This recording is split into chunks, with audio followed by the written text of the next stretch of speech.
मुख्यमंत्री या निवडणुकीत त्यांनी फॉर्म भरलेला आहे. का खरं वाटणीला फॉर्म भरायचा? आमच्या शुभेच्छा आहेत त्यांना मुख्यमंत्री व्हायला, पण त्यांनी माळेगाव कारखान्यात फॉर्म भरला. का? त्या मागील संचालक मंडळाची 5 वर्षातली कारकीर्द केलेलं कामकाज इतकं चुकीचे की ते संचालक मंडळ काही करू शकत नाही, जनतेच्या समोर जाऊ शकत नाही. मध्ये 3600 रुपये भाव दिला, गावोगाव बैठका घेतल्या, लोकांनी बैठका त्याच्या उधळून लावल्या. अशा पद्धतीचं कामकाज त्यांनी केलं आणि माळेगाव कारखान्याची आर्थिक अवस्था डबघाईला आणली.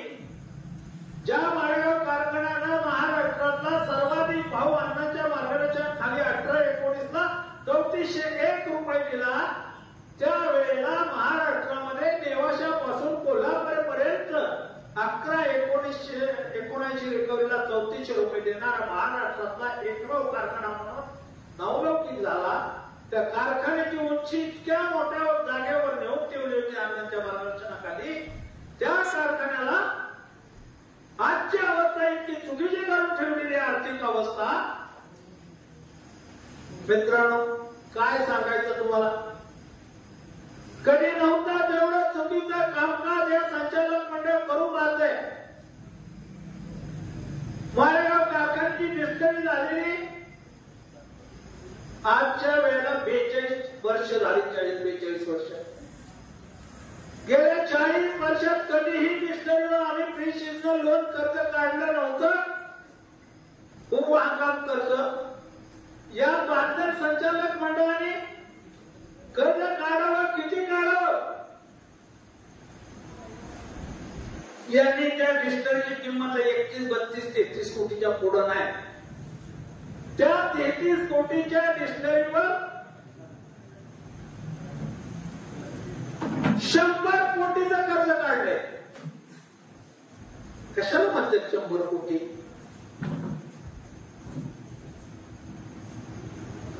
मित्रांनो, या ठिकाणी आज या जोगेश्वरी मातेच्या साक्षीने या ठिकाणी तुम्हाला सांगतोय, कधीही 28 वर्षात मी तुमच्या सगळ्यांच्या आशीर्वादानं तिथे कधीही डिस्टरीला आम्हाला कर्ज काढावं लागलं नाही. पण या संचालक मंडळानं आता 100 कोटीचं कर्ज काढलं. तुमच्या एकराची किंमत समजा 25 लाख आहे. आपल्याला बँक पतसंस्था कर्ज किती देते? 12 लाख निम्म. या पात्राने 30-32 लाखाने डिस्टरीवर 100 कोटीचं कर्ज काढलं. 32 कोटीच्या डिस्टरीला मध्यंतरी 2800 रुपये भाव दिला.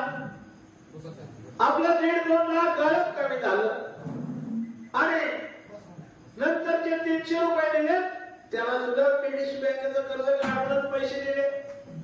आता 200 रुपये कांडे पेमेंट देणार आहे, ते सुद्धा मामा त्याला सुद्धा बँकेचं कर्ज काढले. ते 200 रुपये द्यायला सुद्धा कर्ज काढले. कधीही माळेगाव कारखान्याच्या इतिहासात इतकी दयनीय अवस्था कारखान्याची झाली नव्हती.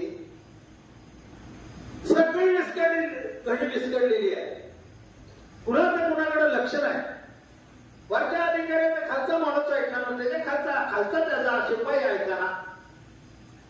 शेती खात्याची तर वेगळा सवळ गोंधळ आहे. अकाउंट विभाग त्याच्या पुढे चाललाय. मला सांगा, माळेगाव कारखान्यामध्ये तुमचा जो ऊस जातोय त्या ऊसाचं पुरेपूर वजन तुम्हाला मिळलं पाहिजे. मिळालेल्या वजनाचे पैसे तुम्हाला मिळाले पाहिजेत. इथला कारभार एवढा चाललाय चुकीचा की बारामतीच्या एका सभासद डॉक्टरच्या नावावर बँकेचे पैसे गेले, कारखान्याचे पैसे गेले. डॉक्टरने बघितलं माझ्या खात्यात अकाउंटला पैसे कशाचे आले. प्रामाणिक विचारा त्यांनी कारखान्यावर फोन करून विचारला, कारखान्याचे पैसे माझ्या खात्यावर आले. त्यांनी कारखान्याने सांगितलं ऊसाचं पेमेंट आहे तुमचं. अहो तो म्हणला ऊसाचं पेमेंट माझा ऊसाच अजून राहणार नाही, तुटलंच नाही, पेमेंट कसं आलं? बघा काही कारभार. त्याचा ऊस शेतात आहे आणि पेमेंट मात्र त्याच्या बँकेत गेले, त्याने बिचारे माघारी पाठवलं. या 15 गावामध्ये आपले तांबे जगताप म्हणून मेस चालवतात कॉलेजची, त्यांच्या नावावर 100 टन ऊस गेले. 100 टनाला आपण बक्षीस देतो माळेगाव कारखान्यात. त्यांचा बोर्ड लागला तुकाळवाडीच्या तिथे तुकाई देवीच्या मंदिराजवळ. 100 टन उत्पादन काढण्याबद्दल त्यांचं अभिनंदन. पण शेजाऱ्याला एकमेकाला माहित असतं तुमचा ऊस कसा आहे, 100 टन निघेल का 50 टन निघेल का 60 टन निघेल, आपल्याला कळतं का नाही एकमेकाचा. गावातल्या बोर्डाने लोकांनी त्या चिंतनातल्या बोर्ड वाचला, पण आता ह्याचा ऊस तर 50 टन निघणार नव्हता, 100 टन कसं काय लागला याने बोर्ड. चौकशी केली कारखान्यावर, बघितलं, माहिती घेतली, तर तिसऱ्याच वजन त्यांच्या नावावर आले आणि म्हणून यांचं 100 टन निघते. चौकशी केल्यानंतर त्यांनी तो बोर्ड काढून ठेवला, म्हणजे कुणाचं वजन कुणाच्या नावावर जाईल हे आता माळेगाव कारखान्यात शाश्वती राहिली नाही बाबांनो. आपण कधी बघतो गाड्या माझ्या एवढ्या गेल्या, 15 गाड्या गेल्या, 15 गाड्याचं वजन बघतो का? दररोजच्या दररोज स्लिप यायला पाहिजे का नाही, वजन मोबाईलवर यायला पाहिजे. काही वेळेला येतं, काही वेळेला येतच नाही. एका शेतकऱ्याच्या 6 ट्रेलर भरून गेल्या, त्याच्या नावावर 5 ट्रेलरचं वजन आलं, 6वं ट्रेलरचं वजनच मामा मिळलं नाही. तो शेतकरी आला कारखान्यात. माजी संचालक पोपटदादा तावरे, तुम्ही सगळे ओळखता त्यांना, सांगलीचे, ते आले कारखान्यामध्ये. माझे 6 ट्रेलर वजन तर 5 ट्रेलरचं का? तेवढे साहेब काय झाले नेमकं? 4 दिवसांनी तपास लागला आणि 6वं ट्रेलर त्यांना योग्य देता आला. 15 दिवसांनी ते कारखान्यावाले मधल्या काळात म्हणजे मला 6वा ट्रेलरचं वजन मिळलं, पण हे कोणी केलं, त्याला तुम्ही काय शिक्षा केली? काही नाही. तुमच्या लक्षात आलं नाही ना माझं वजन किती आलं, माझ्या गाड्या बरोबर आहेत का नाही हे तुम्ही तपासलं नाही, तर तुमचं घामाचा दाम दुसऱ्याच्या कुणाच्या तरी नावावर जातोय. असला हा गंधान कारभार माळेगाव कारखान्यात चालू झालाय बाबा. जाऊ द्यायचं का तुमचा ऊस दुसऱ्याच्या नावावर? जाऊ द्यायचं म्हणजे तुम्ही हा 2 दिवस कष्ट करणार, तुमच्या कच्च्या बच्च्याचं ते दौलत दुसऱ्याच्या कुणाच नावावर जाते. असं कधीही माळेगाव कारखान्याच्या 68 वर्षाच्या इतिहासात झालं नव्हतं. अशा पद्धतीचा गंधान कारभार इथं चालू झालाय. काटकर नावाची चीजच नाही. एका संचालकानं वर्षात किती राजावर खर्च केलाय? लाखो रुपयाचा खर्च केला. आणि म्हणून अशा पद्धतीनं जर काम झालं तर ही कारखाना टिकेल का? माळेगाव कारखान्याच्या इतिहासात बघितलं, लोकसभेच्या निवडणुका झाल्या, विधानसभेच्या निवडणुका झाल्या, कधी आपला कामगार बाहेर जात नव्हता. गेला तर अर्धी रजा टाकून हिराला जात होता तो. आता या लोकसभेला विधानसभेला 200, 300 माणसं सकाळी थंब करून निघून जायची, संध्याकाळी म्हणजे पगार कारखान्याचा प्रचार तिसऱ्याचा. आता सुद्धा 35-40 लोक दररोज बाहेर जातात, काम न करता पगार घेतात. अशा प्रकारची चाललेली वावडी लावडीत आपला प्रपंच वाचेल का, टिकेल का, याचा विचार तुम्हाला करावा लागेल. आणि अशा पद्धतीचं कामकाज चालल्यामुळं संपूर्ण कारखानदारी आर्थिक अडचणीत आलेली आहे. एक्सपोर्ट साखर आपण विकली, एक्सपोर्ट साखर 3400 रुपयाने विकली. दादा केंद्र सरकारचं परमिशन यायच्यात वेगळी गडबड झाली आणि ती विकल्यानंतर परमिशन येईपर्यंत साखरेचे दर 3800 रुपयावर गेले. मला समजलं, मी चौकशी केली. 17 कारखान्यांनी साखर विकली 3400, 3500, 3450. आणि आपण 3400 विकल्यानंतर त्या कारखान्याने डिलिव्हरी दिली नाही. आपले संचालक मंडळ बहादर म्हणलं नाही असं कसं करणार, डिलिव्हरी थांबवा.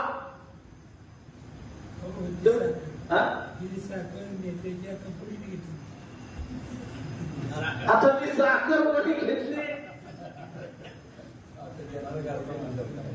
त्यांच्याच मंडळींनी घेतली. आणि म्हणून ती साखर म्हणजे 3400 द्या, मी उद्या देऊ देणार नाही, डिलिव्हरी घेऊ नका एवढी ना सांगितलं. चेअरमनला सांगितलं, निरोप दिला. महाराष्ट्रात साखरेचे दर वाढलेले, आपण साखर कमी भावाने आम्ही देऊ देणार नाही. हा आमच्या शेतकऱ्याचा माल आहे, तो माल कमी भावाने आम्ही विकू देणार नाही. डिलिव्हरी घेऊ नका म्हटलं असताना 68,000 कोटी एका दिवसात डिलिव्हरी दिली या संचालक मंडळात. दुसऱ्या दिवशी मी सकाळी परत चौकशी केली, कारखाना सांगितलं एक पोताचं बाहेर गाडीच्या कारखान्याच्या काढलं, तुम्ही 500 माणसांच्या दारात उपोषणाला बसतील. तेव्हा कुठं डिलिव्हरी थांबली. आणि बाबांना तीच साखर महाराष्ट्रातल्या सगळ्या कारखानदारांनी थांबवली. राष्ट्रवादी काँग्रेसचे अध्यक्ष आपली प्रमाणे जयंत पाटील, त्या जयंत पाटलांनी सुद्धा विक्री साखर विक्री न करता थांबवली. साखर संघाच्या अध्यक्षांनी ती साखर विक्री केलेली 3433 थांबवली. महाराष्ट्रातल्या 17 कारखाने थांबवले. आपले बांधर काही थांबवायला तयार नव्हते. ज्यावेळेला दम दिला होता जाऊ देणार नाही तेव्हा थांबली. आणि मग ती साखर 2 महिन्यांनी म्हणे व्यापारी केस करल, अमुक करल, तमुक करून आम्हाला काय केस करायचे ते आमच्यावर. तीच साखर बाबांना 3715 रुपयाने तीच साखर 3400 विकलेली साखर 3715 विकली. माळेगाव कारखान्याला 4.25 कोटी रुपये नफा झाला. त्याच्यात ज्यादा मिळाला. कशाला म्हणतात 4.25 कोटी? अशा पद्धतीचं चुकीचं घाण कारभार माळेगाव कारखान्याच्या संचालक मंडळानं केलाय. आता हे सांगतात अण्णा 5 वर्ष नव्हते, मी 2 वर्ष नव्हतो, 2.5 वर्ष. ठीक आहे, कोरोनाच्या काळात मी गेलो नाही, कबूल करतो. मला कोरोनाचा त्रास झाला. आणि अशा वेळेला आमचं म्हणणं आहे आम्ही नव्हतो. ठीक आहे, ते ज्यांनी होते त्यांनी काय दिवा लावला? हा असा कारभार करून त्यांनी काय केलं? अण्णांनी आम्ही 5 लाख लिटरची इंटरनल प्लांट लावायचा म्हणून सांगतोय. त्यांनी 2,40,000 लिटरचा प्लांट लावायचा म्हणले. पहिल्या 90,000 आपला आहे, नवीन 100 केएलपीडी 1 लाख लिटरचा 1.5 लाखांनी चालणार. पहिला 90 असा 2,40,000चा प्लांट लावायला त्यांनी प्लांट लावायचा निर्णय घेतला. आम्ही सांगत होतो, आम्ही चौकशी केली. आम्ही वयसायला जाऊन चौकशी करून बघितलं, आपल्या कारखान्याला आपण 5 लाख लिटर पर डेचा प्लांट लावू शकतो. पहिल्या 90, आता 410 म्हणजे 5 लाख लिटर. या सगळ्या खाजगी कारखान्याने 5-6 लाखाचे ह्यांचे प्लांट आहेत. आपला माळेगावचा का लावायचा नाही? त्याच्यातनं सरकारकडनं पैसे रास्त मिळतात, सरकार खरेदी करते. आणि मग का नाही लावायचा? ते म्हणजे आपला प्लांट बारका आहे, आपल्याला स्टील पुरत नाही, आपल्याला ऊस पुरत नाही, आपल्याकडे लागणार नाही. तुम्ही चौकशी करा. जयंत पाटलांचा राजाराम बापू सहकारी साखर कारखाना 7,000 टनाचा आहे. तिथं 410 लिटरचा प्लांट लागतो. आणि माळेगाव कारखाना 7,500 टनाने चालणारा 8,900 चालतोय आणि हिता म्हणले लागत नाही. म्हणजे हा पराक्रम 155 कोटीचा प्लांट 2,40,000 लिटरचा आणि आपला 5 लाख लिटरचा प्लांट 195 कोटीचा 40-42 कोटीमध्ये डबल उत्पादन होत होतं. आणि आपल्या शेतकऱ्याला 800 रुपयापर्यंत अधिकचे पैसे टनाला ज्यादा मिळणार होते. बाबांनो, काय यांच्या पोटात दुखत होतं? नाही लावायचा म्हणले. नेत्याच्या आदेशापुढे जायची ताकद नाही. नेत्याची प्रतिष्ठा आमच्या सभासदाच्या प्रपंचाच्या प्रतिष्ठेपेक्षा मोठी आहे. आणि म्हणून या संचालक मंडळाचं ते धाडस नाही. मित्रांनो, आपण सगळ्यांनी गावोगावी आणणार ठरवलं आणि गावोगावी जाऊन थांबवून तो प्लॅन थांबवला. या मंडळीचा पराक्रम एवढा, त्याचं टेंडर काढून टाकलं. इतकं चुकीचं अरे का करताय? का माझ्या शेतकऱ्याला 2 पैसे मिळू देत नाही? खाजगी कारखाना आणतात, उद्देश आता एकच, माळेगावने अधिक भाव दिला की ह्यांच्या खाजगी कारखान्याला 2 पैसे ज्यादा द्यावे लागतात. आपला स्वार्थ एवढा की आपल्या कारखान्याला आम्ही 15 ते 19 मध्ये 400 रुपये टनाला ज्यादा भाव दिला. हे तुम्ही त्याचे साक्षीदार आहात. प्रतिवर्षी आम्ही 400 दिला, मग सोमेश्वरला 200 द्यायला जावं लागला, छत्रपती द्यावं लागला, इतर खाजगी कारखान्याला द्यावं लागला. आपला स्वार्थ सभासदाला ज्यादा पैसे, आपला परमार्थ इतरांना ज्यादा पैसे 200 ज्यादा मिळत आहेत. नाही चालत ह्याला. का नाही चालत? चुकीच्या पद्धतीच्या वल्गना, तिथून चुकीची भाषणं आणि वेगळ्या आम्ही बोलतो याच्यात एक खोटं असेल तर म्हणाल ते ऐकले नाही. आणि म्हणून सभासद राजा सांगावं, या निवडणुकीमध्ये आपल्याला आपला माळेगाव सहकारी कारखाना हा छत्रपती होऊ द्यायचा नाही. आपला सहकार, आपल्या वाडवडिलांनी उभा केलेला सहकार, आपण ज्या मालक आहोत त्या कारखान्याचं मालकत्व आपल्या पुढच्या पिढीला, मुलाबाळांना सुद्धा अबाधित राहण्यासाठीची ही निवडणूक आहे. आणि म्हणून ही निवडणुकीमध्ये तुम्हाला विचार करून मतदान करावं लागणार आहे. आता येणाऱ्या कामगार कारखान्याचे होते, कारखान्याने हाफ रिटेन्शन हंगाम बंद झाले की 8 दिवसाच्या आतापर्यंत येत होतो आपण. आता यांनी 2.25 महिने होऊन गेले तरी रिटेन्शन दिलं नाही. का तर पैसेच नाही द्यायला. संक्रांतीचा बोनस द्यायला पैसे नव्हते. 13 तारखेपर्यंत भोगीच्या दिवसापर्यंत पेमेंट केलं नाही. 14 तारखेला सुट्टी बँकेची होती. 14 तारखेला माझ्या माय माऊल्या भांडी घासून बसल्या होत्या. संक्रांतीला काय करायचं, बिगर संक्रांत, बिगर सणाची संक्रांत गेली त्यांची. अशी अवस्था माळेगाव कारखान्यात कधी झाली नव्हती. आणि म्हणून मित्रांनो, तुम्हाला मला जागा करून सांगायचंय, माळेगाव कारखाना परत सुस्थितीत आणायचा असेल, माळेगाव कारखान्यामध्ये नवीन प्रकल्प वाढवून अधिकचे पैसे शेतकऱ्याला द्यायचे असतील आणि महाराष्ट्राला आदर्श सहकार उभा करायचा असेल, अण्णांच्या मार्गदर्शनाखाली उभं राहिलेलं सहकार बचाव शेतकरी पॅनलला मतदान करून आपल्या भविष्यातल्या पिढीला उज्ज्वल भविष्य घडवण्यासाठीच मतदान तुम्हाला करायचंय. आणि म्हणून 22 तारखेला, येणाऱ्या 22 तारखेला अत्यंत जागर राहून तुम्हाला हे मतदान करावं लागणार आहे.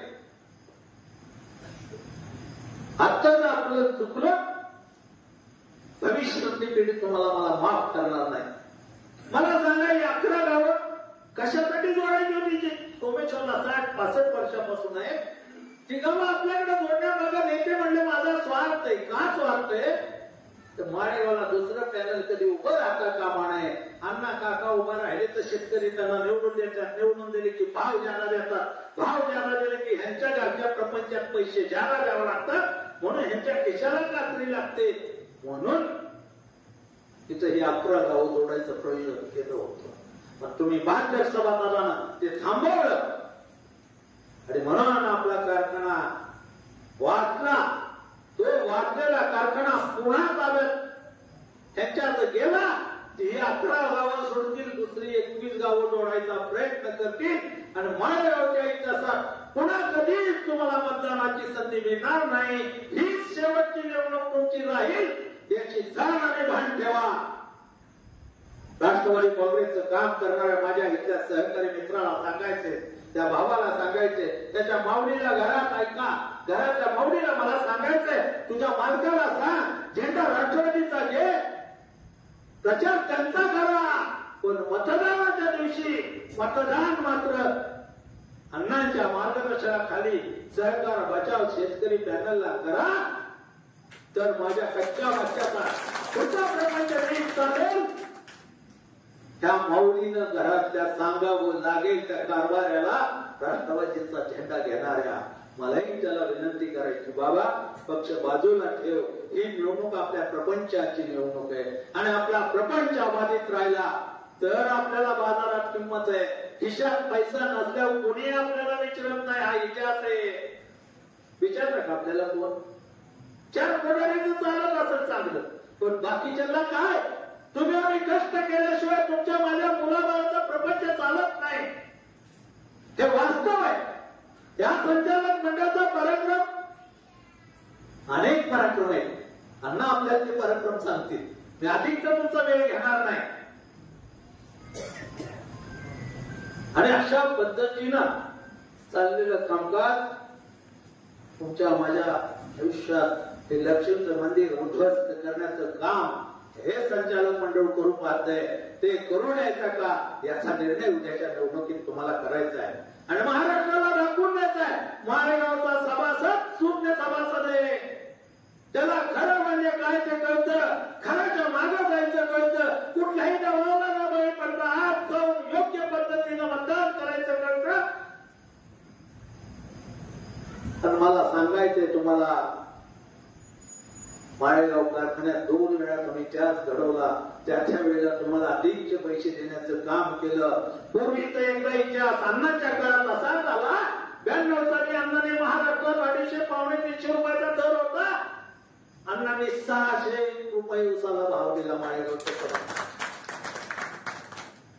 आणि 15 ते 20 काळात आपल्या संचालक मंडळाच्या काळात अण्णांच्या मार्गदर्शनाखाली 3401 रुपयाचा इतिहास महाराष्ट्रात घडवलाय. तुम्हाला चांगलं माहित आहे, आपले कारभारी कुणाला नेमल्यावर काटकसरीचा प्रपंच होईल, कुणाला नेमल्यावर माझ्या उसाचा चांगला भाव मिळेल, कुणाला नेमल्यानंतर मला काटकसरीचा प्रपंच होईल, हे वेगळ्या ज्योतिषाने तुम्हाला येऊन सांगायची गरज नाही. माझ्या ढाकळ्याचा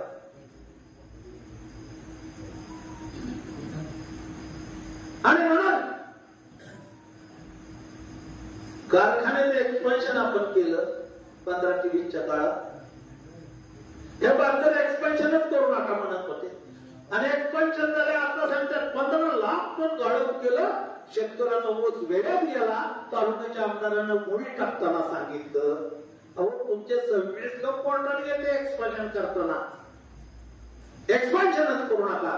त्यांचे 2,500 3,000 करताना 18-20 हजाराचे झाले, आणि आपला 4,000 करताना 7,500 करायला त्यांनी विरोध केला. हे तुम्हाला सगळ्यांना माहित आहे. आणि म्हणून सहकार मोडीत करण्याचं महाभारत कोण मंडळी करू असतील तर त्याला ते करू द्यायचं का? आपल्या मालकीचा हा कारखाना आपल्या मुलाबाळाच्या मालकीचा राहिला पाहिजे का नको, याचा विचार तुम्हाला करायचा आहे. आणि म्हणून मी आपल्याला कळकळीची आग्रहाची विनंती करणार आहे, बाबांना येणाऱ्या निवडणुकीमध्ये अत्यंत विचारपूर्वक मतदान करा. सहकार बचाव शेतकरी पॅनलला सर्वच्या सर्व उमेदवार एकही मत बाजूला न जाता पॅनल टू पॅनल मतदान करून त्या गाड्याचं नाव उज्ज्वल करायचं काम